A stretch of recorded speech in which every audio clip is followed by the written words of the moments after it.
بسم اللہ الرحمن الرحیم۔ محترم ناظرین السلام علیکم۔ جب طالوت بنی اسرائیل کے بادشاہ بن گئے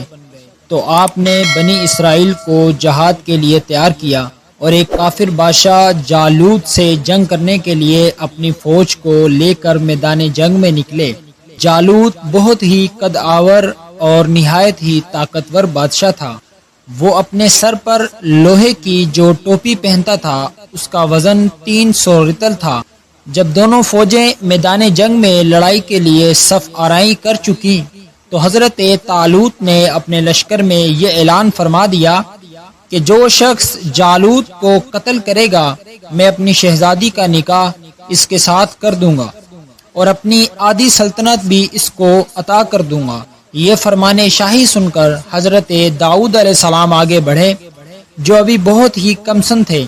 اور بیماری سے چہرہ زرد ہو رہا تھا، اور غربت و مفلسی کا یہ عالم تھا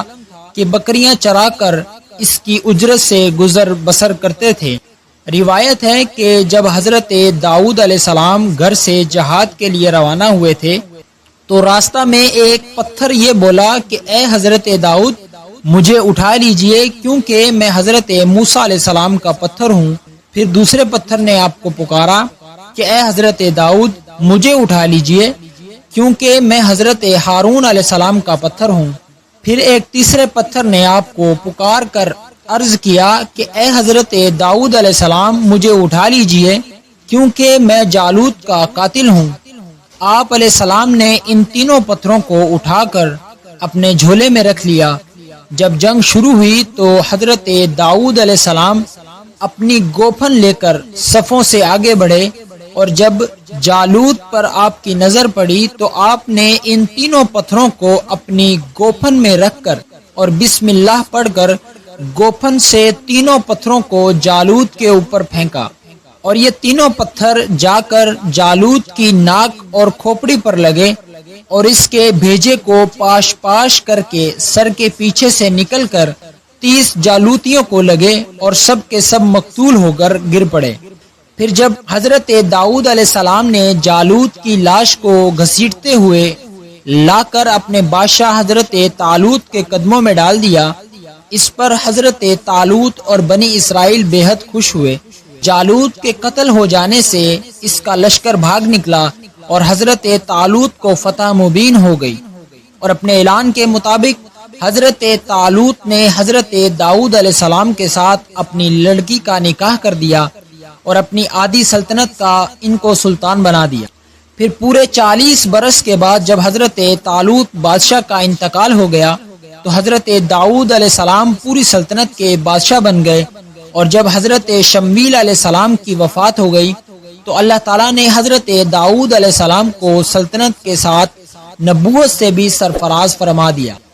آپ سے پہلے سلطنت اور نبوت دونوں اعزاز ایک ساتھ کسی کو بھی نہیں ملا تھا۔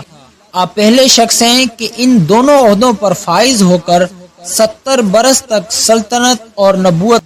دونوں منصبوں کے فرائض پورے کرتے رہے، اور پھر آپ کے بعد آپ کے فرزند حضرت سلیمان علیہ السلام کو بھی اللہ تعالیٰ نے سلطنت اور نبوت دونوں مرتبوں سے سرفراز فرمایا۔ اس واقعے کا اجمالی بیان قرآن مجید کی سورہ بقرہ میں اس طرح ہے۔ ترجمہ: اور قتل کیا داؤد نے جالوت کو، اور اللہ نے اسے سلطنت اور حکمت عطا فرمائی اور اسے جو چاہا سکھایا۔ حضرت داؤد علیہ السلام کا ذریعہ معاش۔ حضرت داؤد علیہ السلام باوجود یہ کہ ایک عظیم سلطنت کے بادشاہ تھے، مگر ساری عمر وہ اپنے ہاتھ کی دستکاری کی کمائی سے اپنے خورد و نوش کا سامان کرتے رہے۔ اللہ تعالیٰ نے آپ کو یہ معجزہ عطا فرمایا تھا کہ آپ لوہے کو ہاتھ میں لیتے تو وہ موم کی طرح نرم ہو جایا کرتا تھا،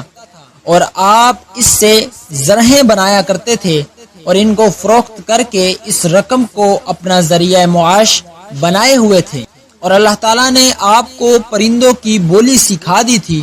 حضرت طالوت کی سرگزشت کی طرح حضرت داؤد علیہ السلام کی مقدس زندگی سے یہی سبق ملتا ہے کہ اللہ تعالیٰ جب اپنا فضل و کرم فرماتا ہے تو ایک لمحہ میں رائی پہاڑ اور ذرہ کو آفتاب بنا دیتا ہے۔ غور کرو کہ حضرت داؤد علیہ السلام ایک کمسن لڑکے تھے اور خود نہایت ہی مفلس اور ایک غریب باپ کے بیٹے تھے، مگر اچانک اللہ تعالیٰ نے ان کو کتنے عظیم اور بڑے بڑے مراتب و درجات کے اعزاز سے سرفراز فرما دیا کہ ان کے سر پر تاج شاہی رکھ کر انہیں بادشاہ بنا دیا، اور ایک بادشاہ کی شہزادی ان کے نکاح میں آئی، اور پھر نبوت کا مرتبہ بلند انہیں عطا فرما دیا کہ اس سے بڑھ کر انسان کے لیے کوئی بلند مرتبہ ہو سکتا ہی نہیں۔ پھر اللہ تعالیٰ کی قدرت قاہرہ کا جلوہ دیکھو کہ جالوت جیسے جابر اور طاقتور بادشاہ کا قاتل حضرت داؤد علیہ السلام کو بنا دیا، جو ایک کمسن لڑکے اور بیمار تھے، اور وہ بھی ان کے 3 پتھروں سے قتل ہوا۔ حالانکہ جالوت کے سامنے ان چھوٹے چھوٹے 3 پتھروں کی کیا حقیقت تھی، جبکہ وہ 300 رطل وزن کی فولادی ٹوپی پہنے ہوئے تھا، مگر حقیقت تو یہ ہے کہ اللہ تعالیٰ اگر چاہے تو ایک چیونٹی کو ہاتھی پر غالب کر دے، اور اللہ تعالیٰ اگر چاہے تو ہاتھی ایک چیونٹی کا کچھ بھی نہیں بگاڑ سکتا۔ طالوت دبگری یعنی چمڑا پکانے کا پیشہ کرتے تھے یا بکریاں چرایا کرتے تھے،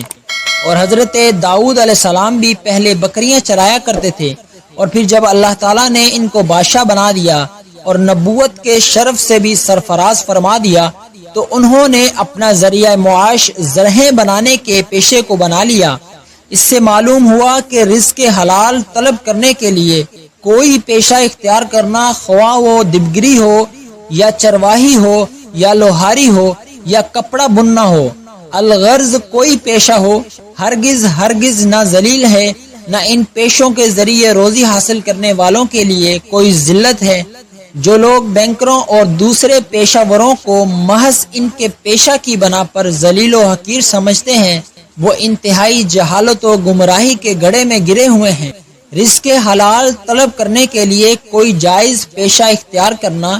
یہ انبیاء و مرسلین اور صالحین کا مقدس طریقہ ہے، لہذا ہرگز پیشہ ور مسلمان کو حقیر و ذلیل شمار نہیں کرنا چاہیے، بلکہ حقیقت تو یہ ہے کہ پیشہ ور مسلمان ان لوگوں سے ہزاروں درجہ بہتر ہے جو سرکاری نوکریوں اور رشوتوں اور دھوکہ دہی کے ذریعے رقمیں حاصل کر کے اپنا پیٹ پالتے ہیں اور اپنے شریف ہونے کا